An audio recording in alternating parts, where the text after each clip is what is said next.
रमेश जी, थोड़ा सा व्यक्तिगत प्रश्न है। जी कहिए। 15 साल पहले आप केवल 600 रुपए लेकर के दिल्ली पहुंचे जी अपने भविष्य को उजागर करने के लिए। जी आज आप यहां से 6,40,000 रुपए जीत कर जा रहे हैं, कैसा लग रहा है आपको? सर बहुत अच्छा। सर मैं एक बहुत छोटे से गांव से हूं और मेरे पिताजी किसान थे और किसान के घर में सर ना खाने के लिए चावल दाल तो होता है बट पैसे नकदी नहीं होते। तो वो संघर्ष था, देखा था। स्कूल, सरकारी स्कूल जाना, मुझे याद है सर पहली से 7वीं तक हम में से कोई चप्पल नहीं पहनता था और वो बुरा भी नहीं लगता था सर, क्योंकि मैं ही केवल नहीं पहनता था, क्लास में कोई भी नहीं पहनता था, किसी के पास थे ही नहीं। आपकी जो दुख होता है वो तुलना से आता है, अगर आप तुलना ना करो तो दुख नहीं होता। क्या बात है, बहुत खूब, बहुत अच्छी बात। मुझे याद है सर, हम जब स्कूल से निकलते थे तो बड़े उछलते हुए चलते थे, क्योंकि ना अलकतरा जो कोलतार की सड़क होती है वो बहुत गर्म हो जाती है दोपहर के समय में। बिल्कुल। और मुझे कोई उस बात का उस वक्त सर लगता ही नहीं था कि अच्छा पैर में चप्पल होते तो कम गर्म लगता। हम मेढक की तरह ऐसे उछल के सारे बच्चे, वो एक अजीब ही सीन होता था। वहां से फिर पढ़ाई 10वीं के बाद ये था पिताजी का कि बच्चा पढ़े, हर किसान का मन होता है। घर की तो तकलीफें सर, हर इंसान की अपनी तकलीफें, हमारा देश कोई बहुत अमीर देश नहीं, हर की है, मेरी भी बहुत बड़ी है। पिताजी की इच्छा थी गांव के स्कूल में वही पढ़े। 6ठी क्लास में हम लोगों की ABCD होती थी, इंग्लिश होती थी। जी। ये है कि सर अगर आप पढ़ने में ठीक हो ना तो शिक्षक आपकी बड़ी वो करने लगते हैं। हाँ, शिक्षक का जुड़ाव हो जाता है, आपको कोई वैल्यू नहीं देता ना। इवन कई बार परिवार, घर, दोस्त, समाज, शिक्षक आपको जरूर प्यार करते हैं अगर आप पढ़ने में अच्छे हो या अपने काम में अच्छे हो तो उनका लगाव रहता है। तो शिक्षक का प्रोत्साहन रहा। फिर पिताजी, मुझे याद है 600 रुपये दे के मुझे भेज दिया उन्होंने, हमने अपनी पढ़ाई के लिए। फिर मेरे भाई साहब आए, आज मैं इनको अपने साथ इसीलिए लाया हूँ कि ये मेरे पूरे जर्नी के हस्ताक्षर है। श्रीकांत झा है नाम, ये खुद ही बहुत कम कमाते थे और अपनी लगभग पूरी कमाई जो है मेरे पढ़ाई में दे देते थे। उन्होंने पूरी पढ़ाई कमाई अब मेरे पढ़ाई में दे दी। और क्यों लगा भाई साहब आपको कि आपको अपनी कमाई से अपने भाई को और आगे बढ़ाना चाहिए?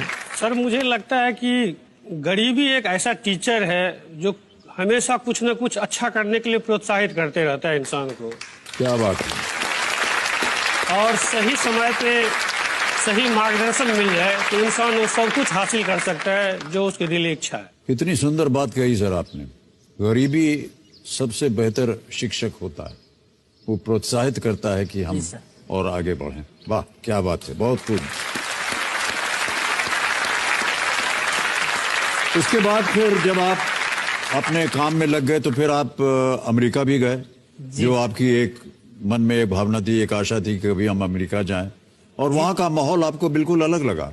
क्या अलग था वहां पर? एक ये था कि हम 6ठी में ABCD पढ़े थे, तो हमारे लिए अमेरिकन कल्चर, इंग्लिश ही अपने आप में एक नई चीज है, क्योंकि आप आपके अंग्रेजी स्कूल से नहीं हो, आप एक सरकारी स्कूल से हो और हमारी प्रोनाउंसिएशन डिफरेंट होती है सर। अभी भी कई बार प्रॉब्लम आती है, अब तो दिन रात उन्हीं के साथ काम करना पड़ता है, बट हमारी प्रोनाउंसिएशन अलग है और उनकी अलग है। सर जो भी प्रोनाउंसिएशन है बहुत मीठी है। तो वो एक था, पिताजी को भी लगता था जब कभी सुनते थे आस पड़ोस में कि कोई विदेश गया है तो मेरा बेटा भी विदेश जाता। और फिर वक्त आपको जैसे जैसे आपकी मेहनत, वक्त, लोगों का साथ तो आगे ले जाता। तो मैं अमेरिका गया, इसी साल गया हूँ मेरे लिए, और ये एक सपना साकार होने जैसा है। कंपनी ने ही मुझे स्पॉन्सर किया था। तो एक अलग है सर, कई चीजों में अलग है। जैसे मुझे अलग लगा वहाँ का कि एक इंफ्रास्ट्रक्चर उनका बेहतर है, पहले से है। दूसरा कि वहाँ पे महिलाएं बहुत लिबरेटेड हैं सर, क्योंकि मेरे वहाँ पे जैसे हम यहाँ 70 लोगों की टीम है, वहाँ भी हमारे डिपार्टमेंट की 70 लोगों की टीम है, उसमें 68 महिलाएं हैं।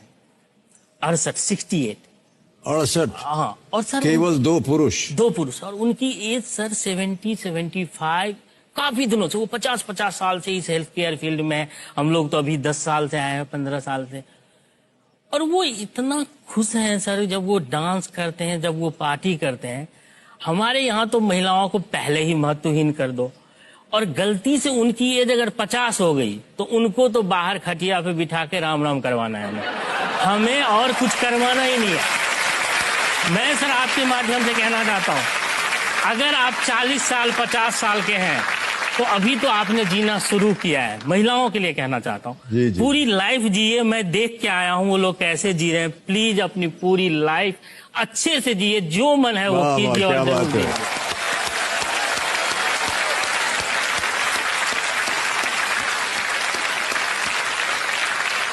पत्नी जी, आप सुन रहे हैं कि नहीं? जी सर।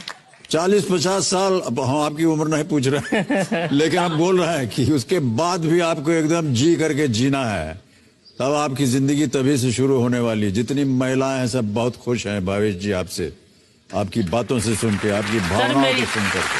सर मेरी 2 बेटियां हैं और मैं लिखता हूँ, तो मैंने उन 2 बेटियों के लिए कुछ लाइन लिखी है और जो इस चीज से कनेक्ट हो रही है। जी, जी। अगर आप सर अनुमति जी, जी, दे तो बिल्कुल, 2 बिल्कुल, लाइन। कहिए। हाँ।